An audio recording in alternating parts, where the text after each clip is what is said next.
আগামী বছর থেকে শ্রেণী কার্যক্রম চলবে আগে শিক্ষাক্রম অনুযায়ী। পরীক্ষার মাধ্যমে শিক্ষার্থীদের মূল্যায়ন হবে বলে জানিয়েছেন শিক্ষা উপদেষ্টা ডক্টর ওয়াহিদুদ্দিন মাহমুদ। বুধবার সচিবালয়ে এক সংবাদ সম্মেলনে তিনি একথা জানান। শিক্ষা উপদেষ্টা জানান, জানুয়ারিতে নতুন বই ছাপা হবে আগে শিক্ষাক্রম অনুযায়ী, তবে কিছু বিষয়বস্তুতে পরিবর্তন আসবে। বিশ্ববিদ্যালয়ে উপাচার্য দ্রুত নিয়োগ দেওয়া হবে বলেও জানিয়েছেন তিনি। আওয়ামী লীগ সরকারের নেওয়া নতুন শিক্ষাক্রম নিয়ে রয়েছে নানা সমালোচনা। এ নিয়ে অভিভাবকরাও আন্দোলনে নেমেছিলেন। তবে নানামুখী চাপে একসময় থামতে হয় তাদের। এই শিক্ষাক্রম সহ সমসাময়িক বিভিন্ন বিষয়ে বুধবার সচিবালয়ে কথা বলেন শিক্ষা উপদেষ্টা।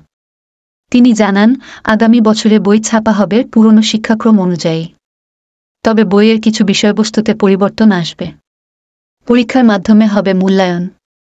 ডক্টর ওয়াহিদুদ্দিন মাহমুদ বলেন, অভিভাবকরা সবচেয়ে বেশি চিন্তিত ছিলেন যে আমাদের ছেলে মেয়েরা এই শিক্ষাক্রমে কিছু পড়ছে না। তারা কি সব প্রজেক্ট করছে, যেটা ওনারা বুঝতে পারছেন না। মূল্যায়নের পদ্ধতিও বুঝতে পারছেন না।